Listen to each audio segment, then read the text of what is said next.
And as time passes, third-party payment are involved. We use a flash card and all those commercial bank card. Payment now is not a problem, but sometimes the management is a very big one because what we call it is a micro payment system because it involves hundreds of millions of people. So it's a big job. And for this purpose, we have developed a complete software system which guarantees that there will be no problem. Should be transparent. You can check how many people come to read your story, how much they pay, how much we retain, how much we give you. It's very fair. Okay.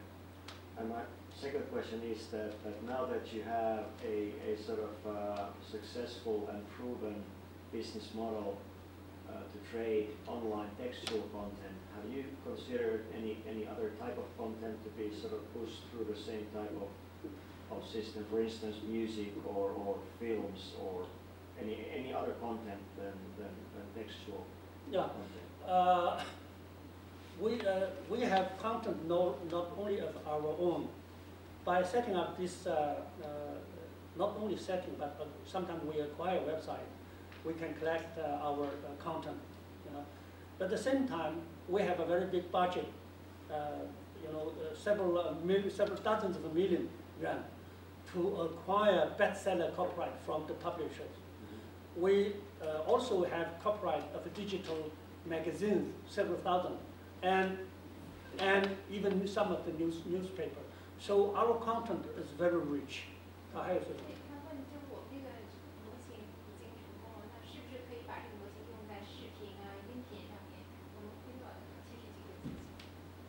think you're really very clever to say that.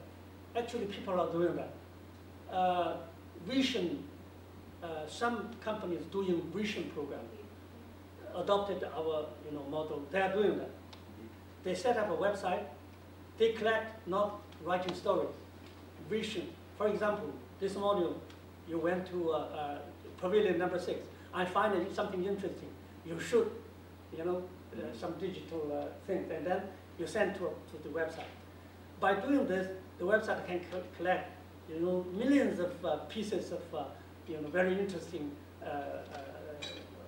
vision product, and they are doing almost the same thing.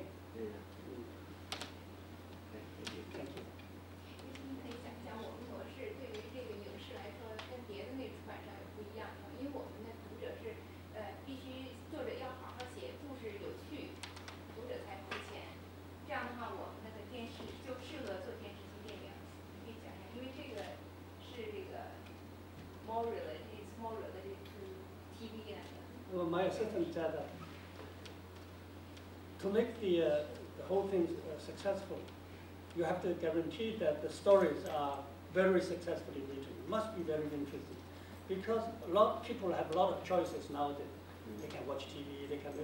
If the story is not interesting enough, people will not come and read. They will not. They will refuse to pay. And then, if the stories are really very nice, then filmmakers will definitely come to approach you and say whether we can adapt. And this is happening daily. Dozens of stories have been adapted into film. Okay. So it originated with Shanda. Yeah. We have, as I said, in China we have 9 websites. So this is very promising. Even last year when we were in in New York, the America Book Fair, some Hollywood people even came to us to see whether they can find something they want. But we have now some problem with the translation. Sometimes the Chinese writing is very good, but we need someone who can translate the text very beautifully. And these people, one, very difficult to find. 2, they charge a lot of money, making the business very difficult to proceed. Yes. How did they guarantee the quality of the text in the beginning? Was there any editor or something like this? Or no quality check of the texts?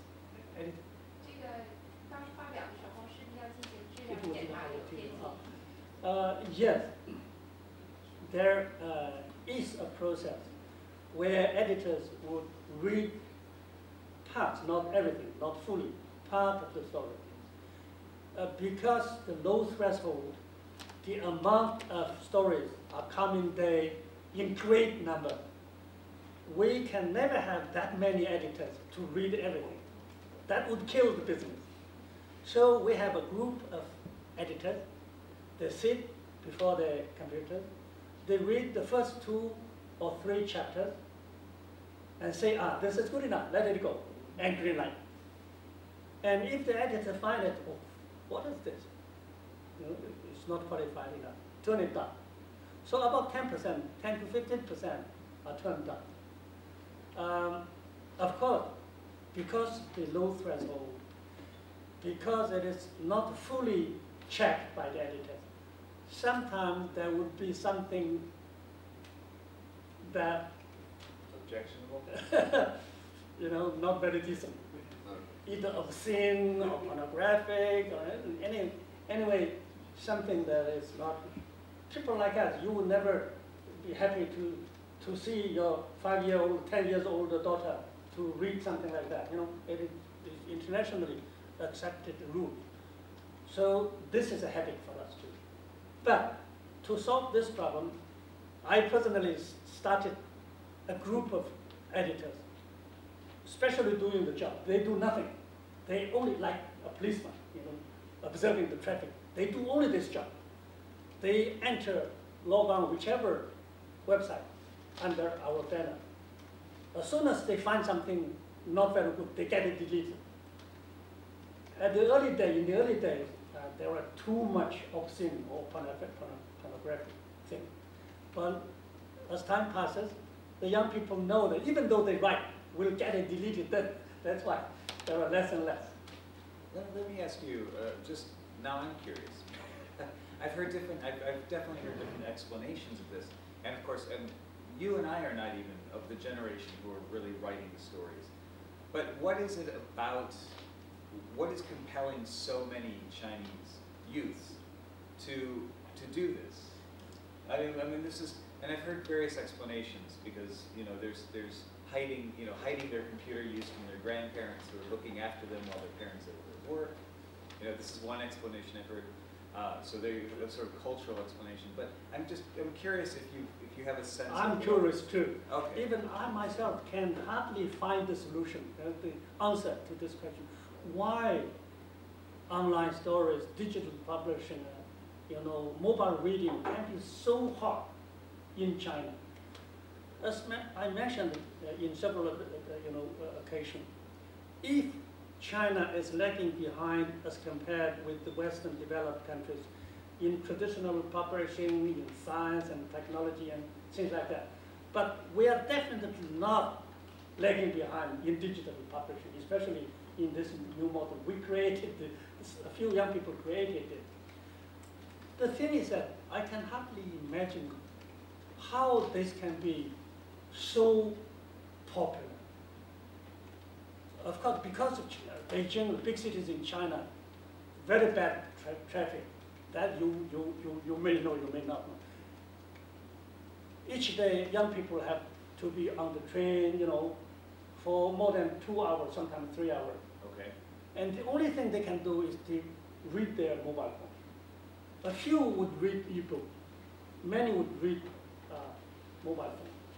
They read not only light topics, comic, cartoon. They read not very long novel, 500 pages novel. Crazy young people. Well, the CEO of the company is himself in his 30s, is he not? Shanda. Yeah, we have a statistics. More than 70% of the authors are post-80s and post-90s. Only a small number of people are post-60s. And the readers are from 15 to 35. Okay. The majority of them either are students in university or people newly graduated from university. They have not too much values. They have their salary, they have their imagination, and they have their, even sometimes they have their time. That's why, and sometimes they cannot find other things interesting enough, and they pick up writing. So I can give you another example. The short message business in China. It is so big, even I myself can never understand. I myself send more than 30, basically 30 to 40 SMS daily. Okay. I send. I received something like 50. So about 100 today. I'm not, the big player. Some young people send 100 daily because it's very cheap, 10 cents, Chinese cent. Roughly speaking, one euro cent. This business only produced 150 billion revenue for China Mobile. So this would give you an answer why digital reading can be so popular in China. That's why I say if China is lagging behind in many other areas, we are definitely not lagging behind in the digital reading. And last year, we in China sold only 350,000 ebooks. This year, it will be more than 1 million. And next year, probably, it will be more than 3 million. In no time, it will be more than 10 million. There you go. Yeah. You mentioned that you have launched a site in Singapore, both in dual language, English and Chinese. Earlier this year, you had also voiced or mentioned that the opportunity might be open in the United States to try to enter that market. I'm curious what progress there's been made in that. Are you testing the system, and can you talk about the international plans to apply this model across the world? We do have an international development strategy and have our plan. We started to prepare our international development strategy later last year, and now it is almost mature. In a way, we're a little bit ambitious.